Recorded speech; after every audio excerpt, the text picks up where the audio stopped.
And this just happened just moments ago on the Senate floor. The pundits say that compromise is the mark of an enlightened person.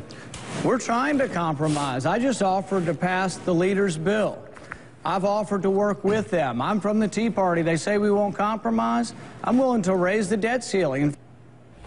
All right, that was freshman Rand Paul. Immediately after he failed to get unanimous consent to tack on a balanced budget amendment to the Reid bill, he says he would have voted to raise the debt ceiling if that amendment was included. Paul is a Tea Party favorite, as we know, and he's rejected not just Harry Reid's plan in the Senate, but also Speaker Boehner's plan from the House. And there you see him right there. He's joining us now from the Senate office building. Thank you so much. I know that you're very busy. You guys have a lot going on. At this point, though, and can we do this? Let's do this interview without talking points, okay? Let's just talk to each other. Both Democrats and Republicans are pointing fingers at you. So I guess maybe the best question to start with is, what will make you and the Tea Party happy at this point? Well, the interesting thing is, I mean, in your lead-in, you say that I rejected both plans. I've actually accepted both plans as long as they have an amendment to them that says that we gradually balance the budget over a 7 to 8 year period. I think that's a very reasonable position. It's supported by 75% of the American people. And what I don't know how did you vote on those plans? Well, on the Reid plan, we haven't voted on it yet. On the cut, cap, and balance, which has had the most votes of any bill that's passed so far. But on the Boehner plan, how did you vote? On the one that's gotten the most votes out of the House, we had 234 votes, and we had Republicans and Democrats. I voted for that plan. On the Boehner plan, I voted no because it did not balance the budget before we raised the debt ceiling. So many times up here, we haven't really abided by our own rules, and I don't really trust the institution to abide by its rules. Okay. Well, let's talk about the American people, and I'm sure you have to know this, that the American people are, for the most part, except for the extremes, except for the people who are really far left and those who are really far right, most people in the middle want some sort of compromise, and they feel that you guys should have gotten to that way before this point. Yeah, I agree, but compromise means both sides give in. For example, our side, the Tea Party and the Conservatives, don't think we should be adding more debt. We don't believe in spending financed by debt, but we've been willing to give in and give. The president wants over $2 trillion in debt to be added, and he wants this to get through the election so he has time to fundraise and to campaign, and we've been willing to give him that, but what we want in return is a 7 to 8 year plan to balance the budget. That's what our country needs, and I won't vote for a deal just because it's a deal. I want a solution for our country, and I think our country's more important than any deal or scheme that might be hatched. Okay, listen, the Democrats have made many concessions when it comes to what's going on here, and even the Tea Party position, it appears to most people, remains rigid.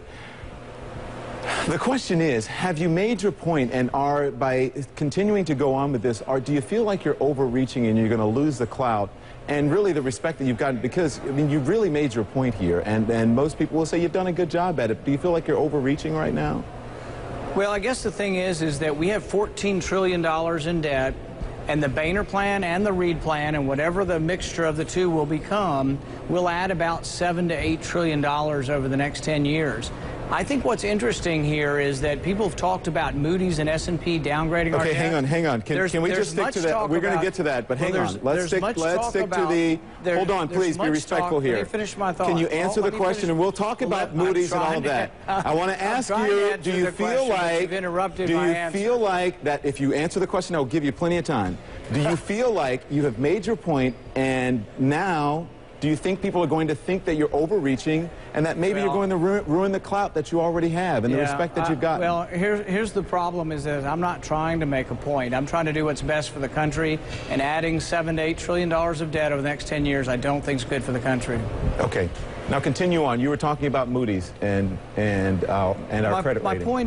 My point is that it's not really just about August 2nd. Many of the rating agencies are now saying, even if we raise the debt ceiling, which I think we will do, that we still may be downgraded, but we're being downgraded for our long-term behavior, not our short-term behavior. We're struggling in an economy. We have an economy that's barely growing. Many people say that our debt is a burden on the economy and costing us about 1 million jobs a year.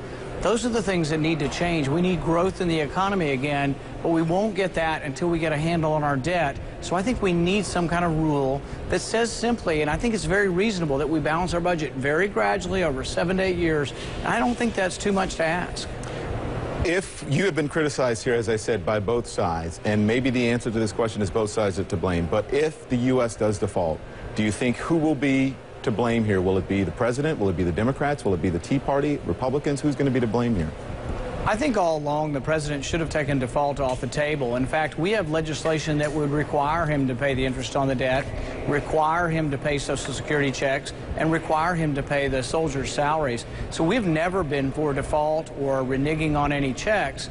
The president has put that on a table in a grand, elaborate game of chicken. We've always been opposed to that. We think he should reassure the markets, and that there's Mr. plenty Paul, of tax revenue to pay the interest. I'm going to ask you again. Just a simple answer to my question. If we indeed default, who's going to be to blame, do you feel? I don't think we should default, but if we do, I would say it's the president's fault for not reassuring the markets that he will pay the interest. And actually, privately, he is reassuring the markets, but publicly, he's still playing this game of chicken. But we have plenty of tax revenue to pay the interest on our debt. There's no reason to default. I appreciate you taking the time, and I just want simple answers because, listen, you should know that the public is really frustrated right now, and they don't know what's going on. They don't understand why we haven't come to some sort of consensus, or you guys haven't come to some sort of consensus, and they want some answers. You understand that. Are you feeling that in Washington right now? Well, you know, we've been continuing to offer compromises. About 30 minutes ago, I was on the floor and I offered to vote for the Reid bill. So while many in the media, but hang on 1 second again. Well, again, you're in the middle of my answer. I know, but I'm asking you to answer the question. I don't want talking points. With all due respect, I'm asking you: do you feel the public sentiment in Washington? This isn't a talking point. I'm trying to tell you what we did 30 minutes ago on the floor. I'm not asking you what you did, sir. With all due respect, I'm asking you if you feel how the public feels in Washington. You don't have to tell me what you did, but are you feeling, do you understand how people feel about this? We feel that they want compromise, and I'm trying to tell you that we're still trying to compromise, and many in the media are trying to depict us as not. But the only way I can prove to you that we're trying to compromise is by telling you we've offered up on the floor another chance to compromise. I've said I'll vote for the Reid bill. I'll vote for the entire $2 trillion that the president wants so he can avoid talking about this during his campaigning. Okay. But the thing is that isn't an offer to compromise, and it is me hearing the American people that they do want to compromise. Okay, so you are hearing the American people, you feel. Yes? I think I've answered the question. I think we're having maybe some trouble understanding each other. But yeah, I have answered the question. I do understand the Americans want us to find a compromise, and I've offered to compromise. I've offered to vote for the Democrat plan if they'll agree to balance the budget gradually over a 7 to 8 year period. All right. Thank you, Rand Paul. We appreciate it. You guys, get back to work because the American people, we want something done, the people who sent you there. Thank you very much. I appreciate you coming on. Now, I want to let you know, coming up here at 7 Eastern here on CNN, Democratic Senator Ben Cardin of Maryland is going to join me live. So make sure you tune in to hear what he has to say as well.